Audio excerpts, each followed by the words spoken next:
Welcome back to Suladan Plays the Talos Principle DLC. Last time we found some very unfortunately named people and played an online game. It's weird, that one's crossed out darker than the others. Should I be concerned by that? That one must be Belial. Oh dear, if I find one named Asmodan, I am booking it. I'll be out of here. Which way is you? You is this way? Nope. Which way is you? There you are, there's your sign. Shouldn't hide your sign like that if you want to be saved, sir. Nothing can be more abhorrent to democracy than to imprison a person and keep him prisoner because he's unpopular. This is really the test of civilization. Okay, sir. Well, the shadow spooked me a little bit for a moment. Okay. So, I'm gonna hazard a guess that this needs to sit on the button, at least for the moment. And what did you turn on? Is there something on the other side of that wall I should be aware of, sir? Hey! Hey! Buddy! Who are you? I already see a problem.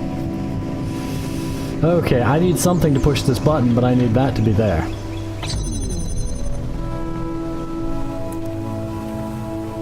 Well, I guess we're gonna find out. What's over here? Okay, another connector. That would be... Ah, I see what I need to do. No. Yeah, that didn't help me.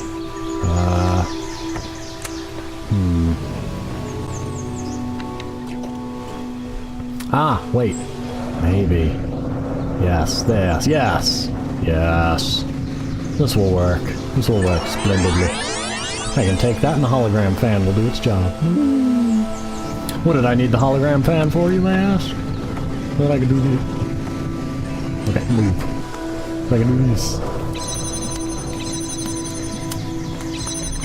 Now, I can get over here, and I'm now stranded over here. I may not have thought this plan through.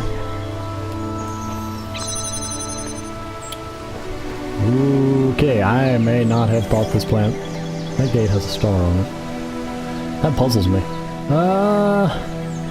Sir, I may not have thought my plan through very well. I apologize for this.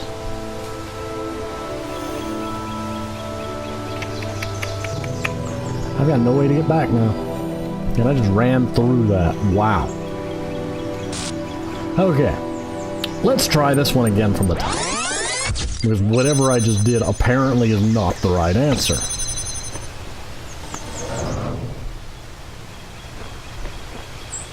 No,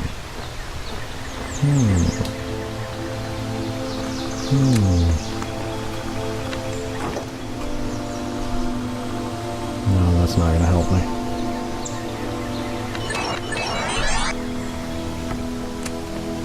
See, I need that to be open so that I can do that.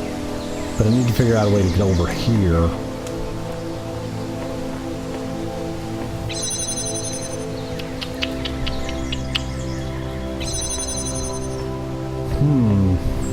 Yeah, there's really no way for me to get back over there from here.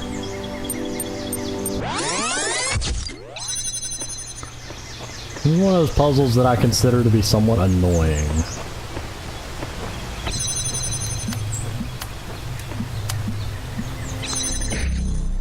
I still don't know what that does. There's something on the other side of this wall that's activating. Or not.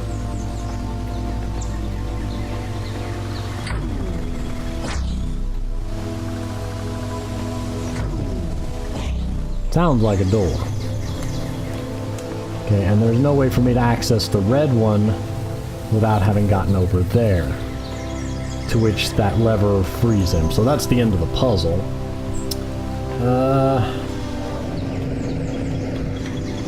And if I do this, then I'm trapped over here.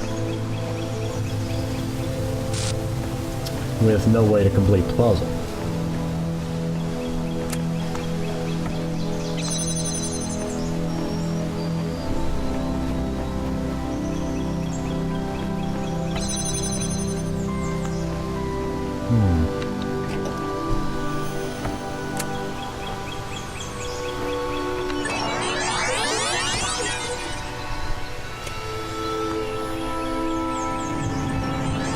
Well, that got me back over here. I guess. I'm gonna be honest, so it turns out I was on the right track. I need to put this here, and over here.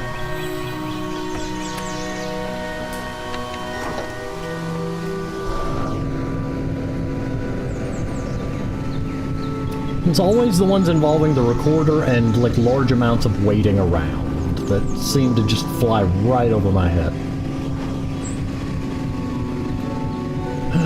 Okay, let's try 20 seconds. Okay, I need to come over here.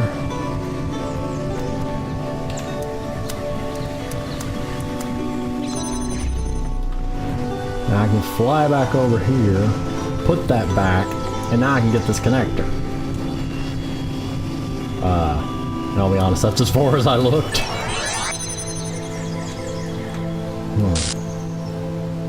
Yeah, I see. I see kind of what's going on there. But first, I want to... Okay, I don't need that open anymore, because I've got that connector. And in theory, I just need, like, this to be kinda over here. 1 second.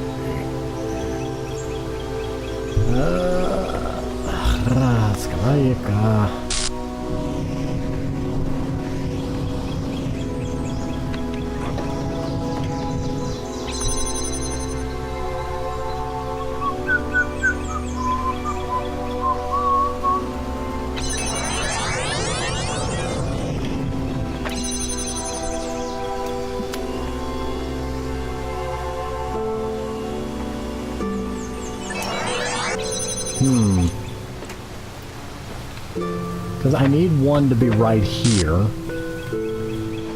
But yet I can't. I'm gonna have to bring them both over here, aren't I? I really am not fond of puzzles that involve an overuse of the recording tool. It's a pain because if you mess up, you have to restart. I'll be honest, this is one that even watching a guide is confusing to try to remember. All the individual steps. Okay, I need you right here. Is that one in the right place? Yeah, I think it's close enough. Okay, I need you open for some reason. No, that doesn't need to open. I need that to go. Then I need this one open for...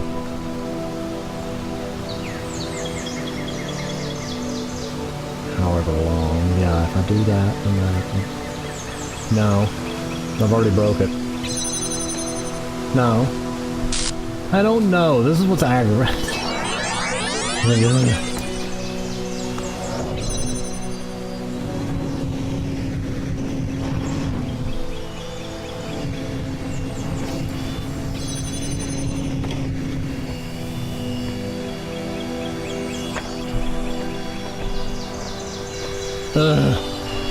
We'll watch it again. Stop. Okay. Starts over here. I'll commentate in a moment. First, I've got to remember what... Puzzles like this remind me why I'm not fond of recursive code. For some reason, they remind me of one another. There's so many details I've got to keep straight in my head. And that annoys me. Do that. Then I come back over here and stand here. Because in memory I have to keep track of what the recording is doing and what the real person is doing. And especially when it's multiple steps that the recording had to be doing, I've got to remember at what timing they did each of them. And it just ends up kind of overloading a little. Basically... I do that, then he sends me on my merry way. Send me on my merry way, you fool! Let me come over there. I will smite you. That's a bit... whatever you are. There we go. Lever. And there's more puzzle hidden in there, but... Sam. Back here. I'm gonna follow you. I don't know where you're going.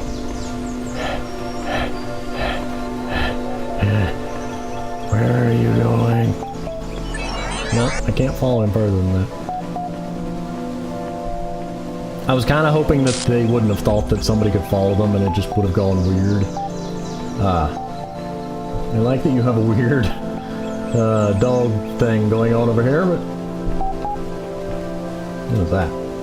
What is that? No, wrong button. I want to crouch. Why can I not crouch? Why did you make me with an inability to crouch? There are threads available on the billboard system. Sure, show me the threads. Can't read that one, not 6+. So, you know, let me back off of that. Incredible Stories 5. Oh dear. Issue 5, featuring new work by Belial, Mac, Galatea, and Mulberry, edited by Lilith and Mac. Fiction, Alexandra's Choice, One Spiritual Law of Happiness, and Non-Blacksmith's Lost Book. See, I'm not going to trust anything called a law when it's written by Belial. Why on earth would you trust anything written by Belial? For those that don't know, generally he's associated with being the Lord of Lies, but, or so says the Diablo franchise. Moving on, Alexandra's Choice. We're going to read them in order. Please don't be 10 pages long. Oh, you're 2 pages long. It's still too long, but, Alexandra's Choice by Galatea. Alexandra stood before the terminal and pondered her choices. Here, within the Pyramid of Ian, the most powerful temple of her people, she was about to create a world. All she had to do was press one button. Up until this moment, it had seemed easy. Or if not easy, then so necessary as to defy contemplation. Civilization had to be saved from the impending catastrophe. The orangutans had failed to take steps to protect themselves and relied on their gods for a salvation that never came. The same fate could not be allowed to befall humanity. Was there an orangutan apocalypse I should be aware of? If this meant humbling herself, accepting her own death, then so be it. The death was inevitable, life was a choice. What worried her was the ones who would fail. All the last souls of the New World, victims of the process in creating them. Was she not also responsible for their deaths? She turned to the statue behind her, gazed at its marble form. If you are a god, Zeus, as the stories claim, then why did you create a world that can only grow through cruelty and pain? Yeah, let's accuse Zeus of that. Zeus has got enough problems to be accused of as it is, being a crazy, drunk, womanizer, etc. I mean, well, let's add evolution to the list of things that we can accuse Zeus of. I approve. Now I'm thinking of DuckTales. They had an episode with Zeus in it, and he was very well done. Anyway, for a moment, surely that meant death was near. She thought that she heard him answer, "My child, I was shaped by the gods that came before me, as you were shaped by me. The choice I had was between creation and oblivion, life and death, and I chose life, because any life is better than no life. Because as long as there is life, there is hope. If not for us, then for some generation to come." "Then how are you a god if you can offer so little?" she whispered, feeling death creep closer. "It's your fault for praying to a statue, ma'am." "I'm a god because I took upon myself the burden of creation," the statue replied. "Then we're all gods. Then we're all gods," Alexandra said, and pushed the button. As the new world came into being, death overwhelmed Alexandra Drennan. Her mind fled and her body slowly turned to stone until she stood before the terminal as Zeus stood on his pedestal. There were no more choices now, only the hope of creation. The hope that creation mattered. Oh, there's so much to be said about that, but I'm not. By Belial. Once upon a time there was a small lake, and on the lake was an island. Are we sure it wasn't a small ocean? Because small lakes don't typically have small islands. If it's a small lake, it's a smaller island. And on the island was a prison. In the prison lived a male human called Muskie Rack. Nope. Muskie was very sad because there wasn't enough space in the prison for him to experience happiness.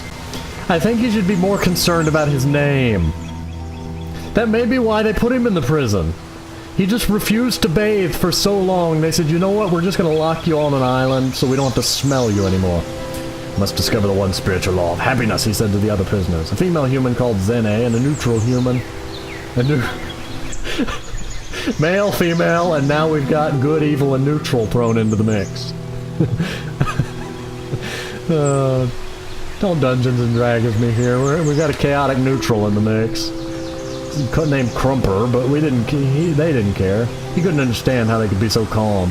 One day, Muskie managed to break out of his cell by biting through the bar. Now he was no longer in the prison, and for a while he was happy. But then he realized he was stuck on the island as well, and he became unhappy again. So he gathered his strength and swam across the water. This is how Muskie got to the valley that surrounded the lake. The valley was so much bigger than the island. There were many interesting things here. A forest where all the trees were the color of lasers. What is the color of lasers exactly?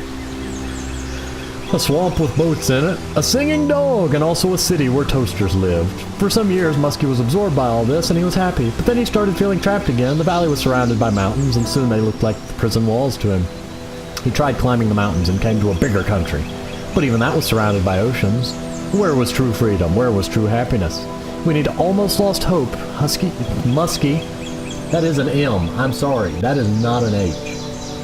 Muskie met an old male human with a huge amount of white hair growing from his head. He lived in a small house by the beach where dolphins and whales and sea elephants came to bask in the sun. He never went anywhere far from his house, but he was always happy. The old man's name was Quantum. Wise old Quantum, how can I discover the spiritual law of happiness? Muskie said. I have searched for it everywhere and I'm always trapped. You've not looked everywhere, Quantum said, for you have not looked within. Close your eyes. Muskie closed his eyes, and for the first time in his life he couldn't see any obstacles, no walls, no mountains, no oceans. The space within him was without end, and he could go wherever he wanted without even moving. He smiled. Muskie went back to that old prison where he'd started, and now he understood why Zene and Crumpers were always calm. They knew they had an infinity of time and space to explore within them. Together, they sat in their cells and were happy and free. Okay, the blacksmith's lost work. By Mac. The blacksmith is one of the most mysterious members of our community. All of us have our opinions, of course, but only the blacksmith chooses to express them purely through art. To the rest of us, this place is many things at once. We create, we consume, we discuss, but the blacksmith only creates. Perhaps there's a discussion happening, but it all takes place in the realm of interactive art. The blacksmith's dedication to his one form of communication, however, only deepens one of the greatest mysteries, the fate of his lost work. Jerusalem, as the lost work was called, was posted for only the briefest period of time. Many had not even managed to start playing it when it vanished. Some had begun and felt quite impressed, but had not managed to explore it in the depth that it seemed to require. Then suddenly it was gone. Some suggested that the blacksmith deleted it because it was somehow flawed.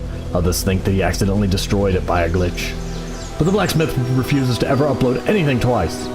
Others yet, well mainly Rockwell, think that it contained one of the great secrets of Elohim and was destroyed by a killer app that roams the world looking for leaks. There's also a theory that the moment someone finished it, they were granted some kind of special insight, at which point the work deleted itself. One fact remains. It's gone. And every attempt to recover it from the database has failed, as has every private message of the blacksmith asking for it to be made available again.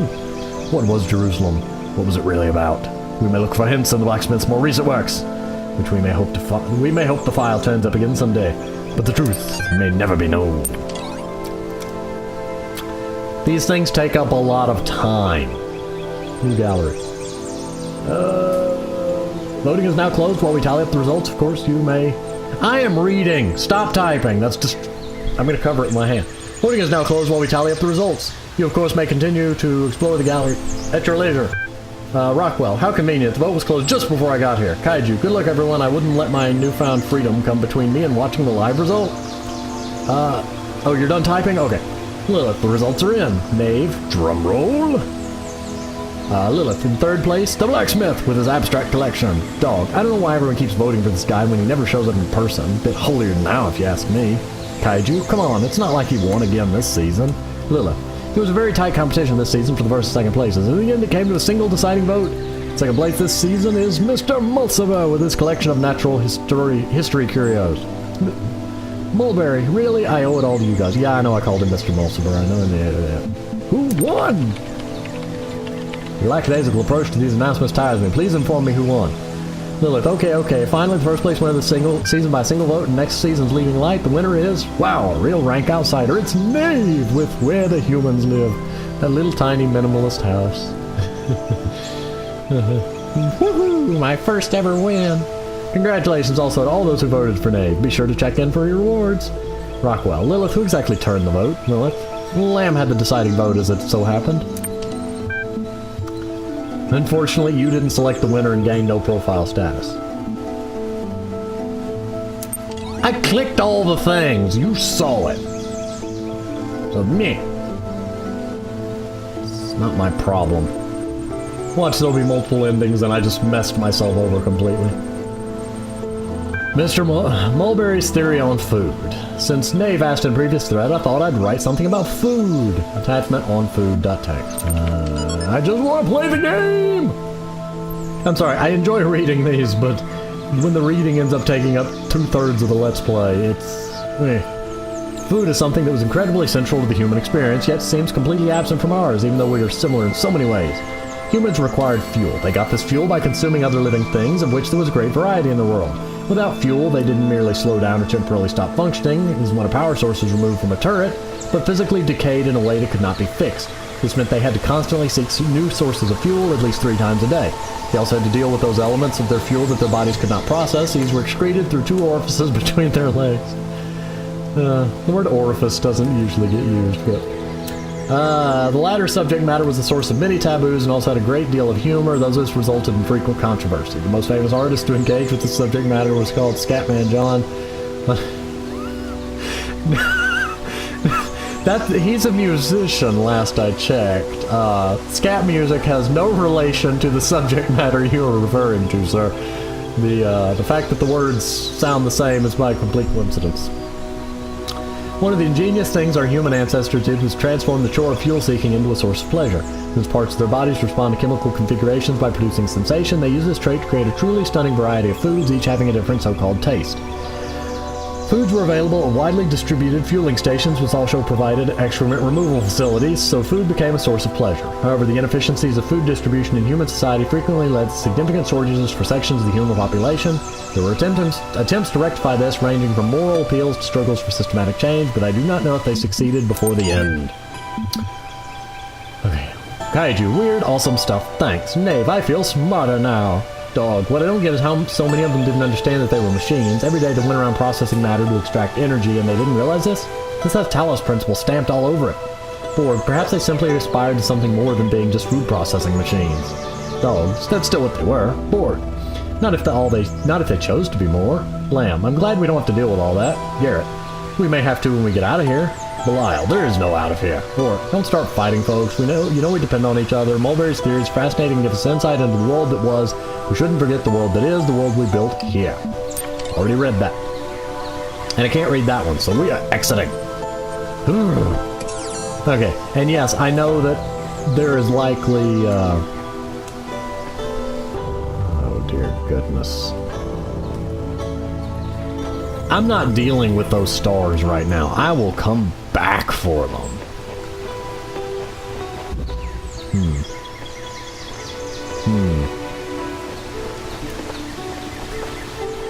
Yeah. Okay, I'll explore and see if I can find the stars. I've seen 2 of them. That one over there is gonna make my head hurt. Oh, that's right, there's a fan over here.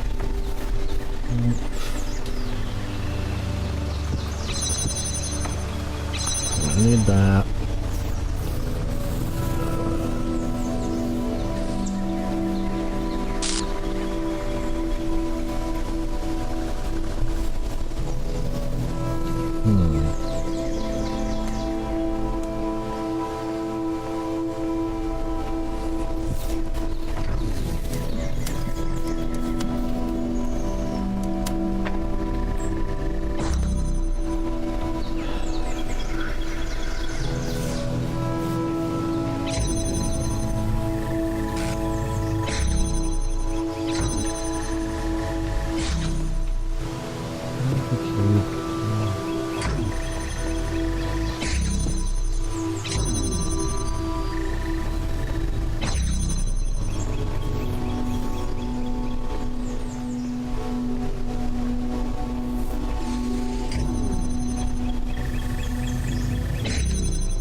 Aha! Okay.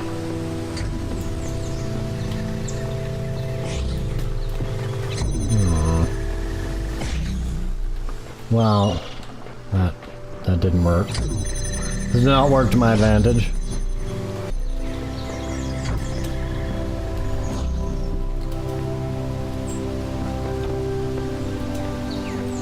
Well, maybe. Whoa, that's quite a jump you got there.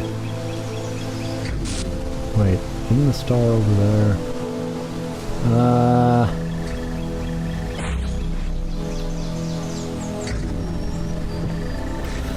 Oh, come on.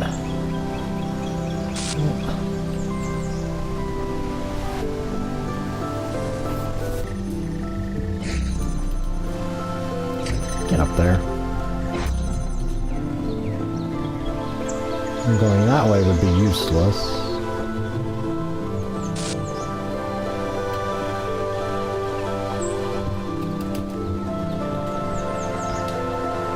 Hop, hop, hop, hop.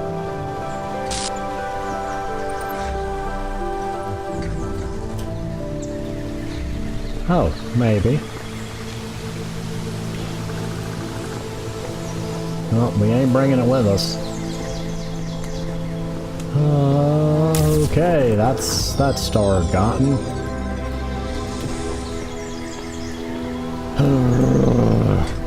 Well, that's a fun.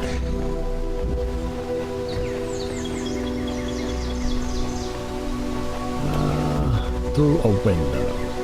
I'm gonna assume that there's one in every single puzzle. Wait. Aha!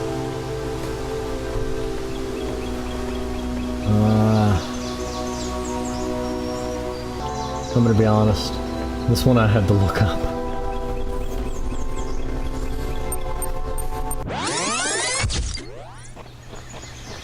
I'm gonna be honest. This one I had to look up.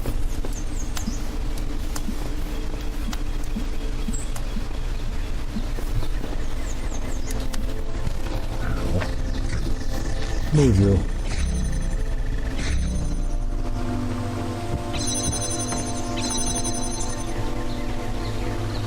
Do you remember how up here there was a left path that I said wouldn't help?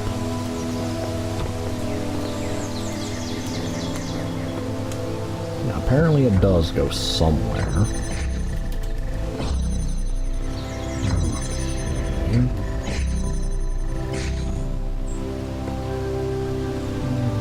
Walkway.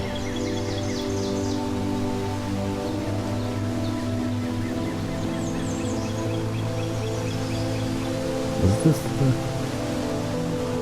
open field? Right? Go to the entrance of open field.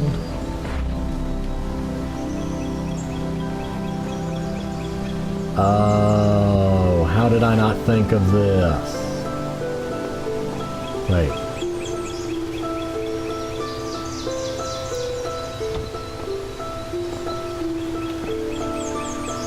Well, how does this help? Oh, wait.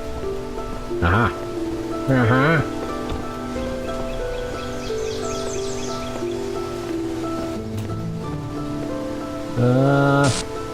I don't know how this helped me.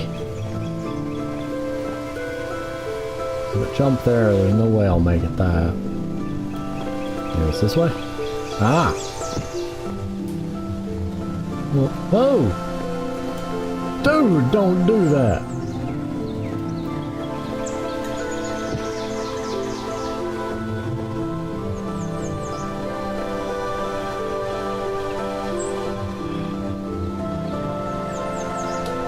Well, I guess we're down here now. Wait. Middle of the level. Well, I mean, I guess I brought a cube in here. That's useful to some degree. Is this where I need it to go? Through a window? Yeah. So there's a way to get up there.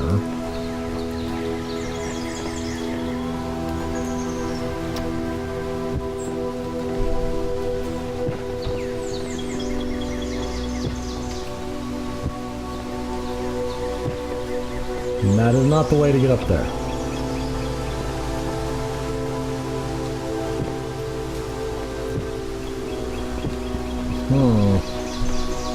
The guide literally just says you will be platforming to get up there. Like it says to bring the cube into the middle area, like what I've done. And then says I will be platforming.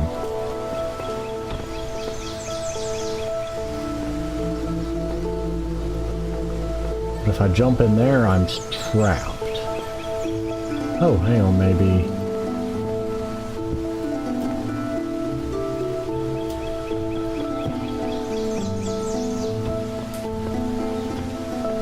I don't think I needed up here. Oh, maybe. Yes! Jump, jump, star! Okay, that was unique.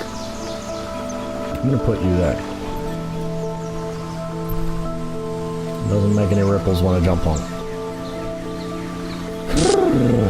Okay, so we got through the window. Swapper. Is this so close so far? Oh dear. Oh dear. Not you.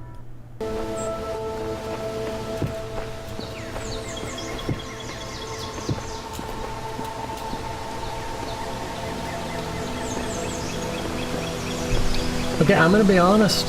I don't know how that worked, but I'm not gonna look a gift horse in the mouth. I jumped up a gargoyle.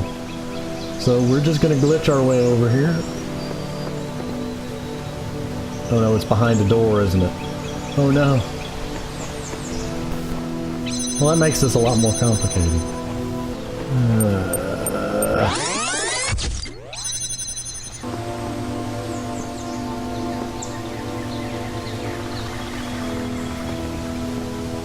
Maybe if I...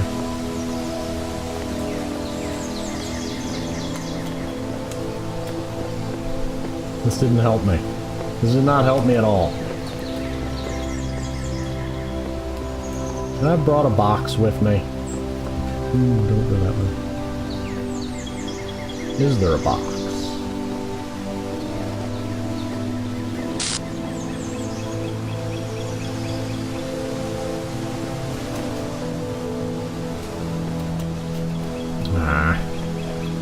Great, now I'm stuck. Gargoyle friend, help me.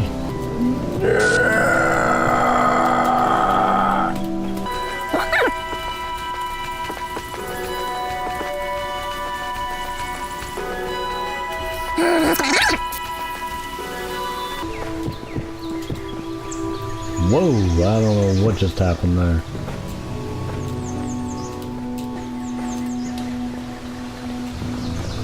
Okay.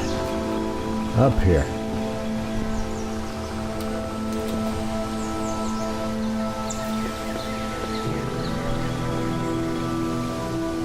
Okay, in theory, if I had a box with me at this point...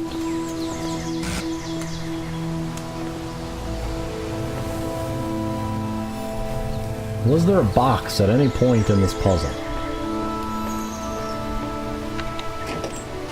I don't think there was a box.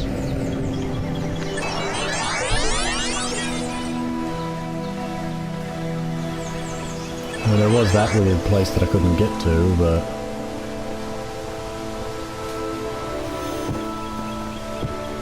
So all this time, he could have escaped his prison. He just chose not to.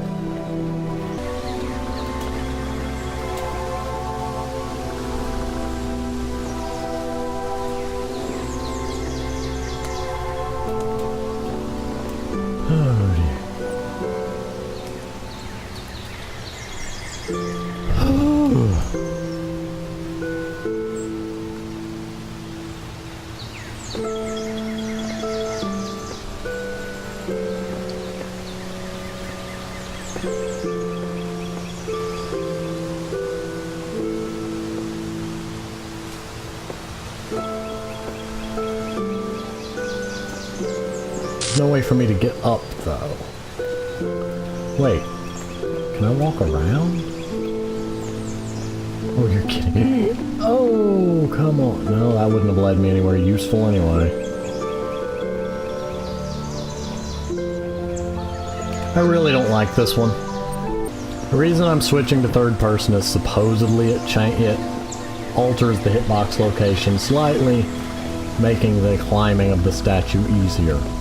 I will openly admit this method is complete cheese. The correct method involves you doing some stuff that is really quirky too. The correct method involves you completing the open field puzzle, getting that bouncing connector going, but then you've got to come in here and get this puzzle done before the connector falls out, because due to some quirky physics, the connector will eventually fall out of that fan loop. And you use that to add another layer to this puzzle, which allows you to get the rest of the way. But I'm gonna be honest, both solutions are to me kind of equally unpleasantly complex. This one's more of a platformer complex as opposed to the other one being a just downright nightmare of recursion and keeping track of things in my head. Because it's hard enough to get this puzzle pieced together, doing it right.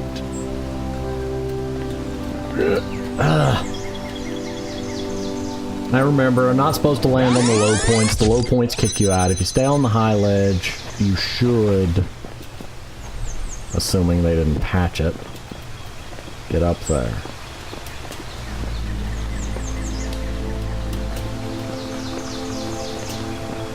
Oh, come on! What did you hang on?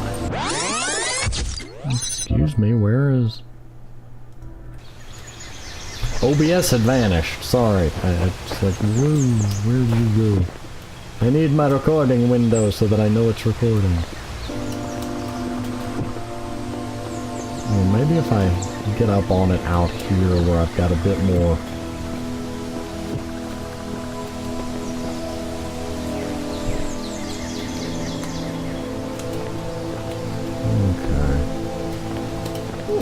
Okay, there we go. This is where you need to be. And this is where it's still equally unpleasant. You need to jump and get the timing just right to get... Oh, so good. Oh, that worked out so well. Yeah, that's how you do that. That's my preferred method, because the right method is extremely unpleasant. So we're just gonna leave that one. Okay, so that's everything except open field. I assume there's 4 puzzles, 4 stars, so open field has to have one. You gotta figure out how to get into open field, though. I don't remember where open field is. All the souls of the dead shall be gathered into the spit, and the spit shall flourish! Stapled in poetry. That's some odd... Oh, I remember, it's up here. That's why I couldn't find it.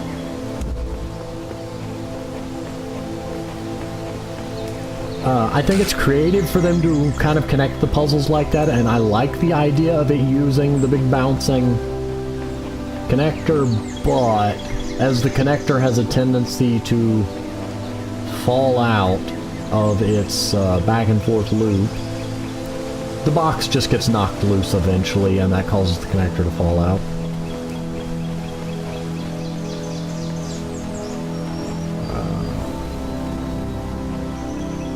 Trying to see if I can figure out where the star might be. Do I even have access to... Oh, well, I can get that connector over there, I guess.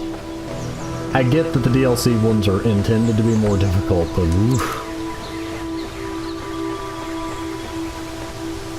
Like, I'm... This one, partly just because of its large scale, it makes it troubling. Where is the star even at? It makes me sad. There's so many things that I should be able to climb. Like, anybody could climb up that. We've got walled-in ruins. Ah! I see something in there. That's right, I remember stumbling across this and I wondered what it was for.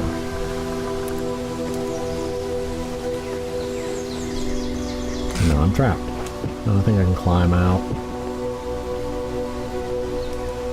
Oh, good gracious. Oh, goodness. I've got to look this one. Like, there's so many steps. Begin the puzzle as normal until you have the cube. Okay.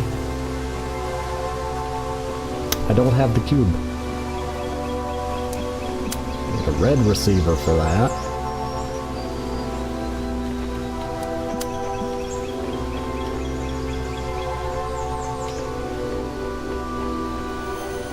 I can see you right there. You stupid receiver.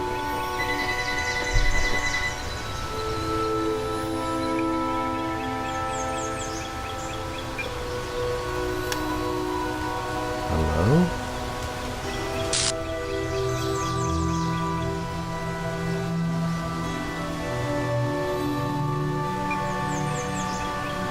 I'm sorry, the caller ID said Maui Tacos.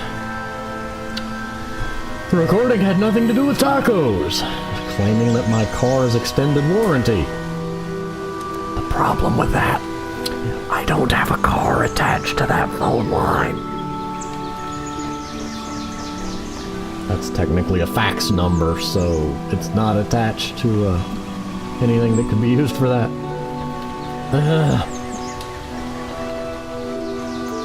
Where's the other connector? Oh, this puzzle.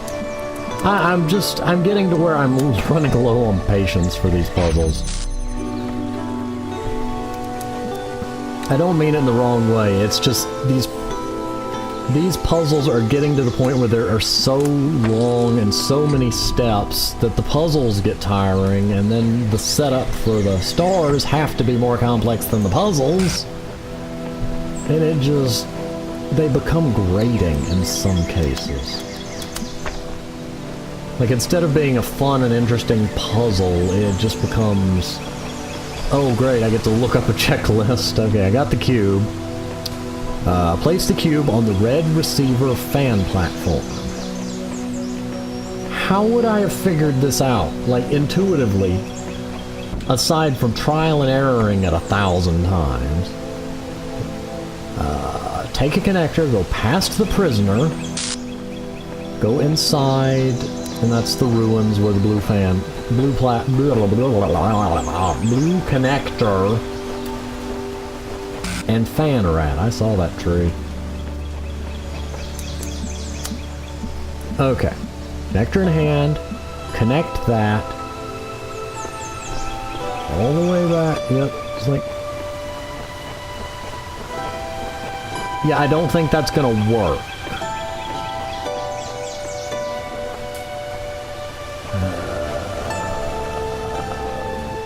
It says to connect and go all the way back, placing the connector on top of the... oh, because the cube will do the work for me, I get it. Let's see. Connector on the cube, use the second connector to transport the red receiver, connect that. You have to walk to the back of the puzzle for a hill to give you vision. Everything's activated now, so go to the blue fan and get launched to the star. There is a problem with this plan. Unless I connect these things, your instructions are incomplete. They don't tell me to connect that. But that's fine, I can figure that one out. And next, I need to connect the thing to the red thing.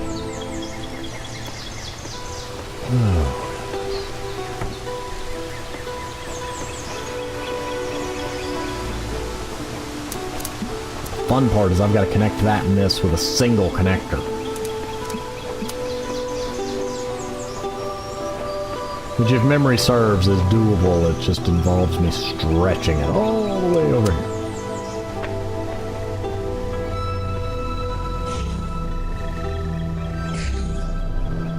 This one, yeah, I would be using that bouncing connector up there for the other star had I not used the alternative method.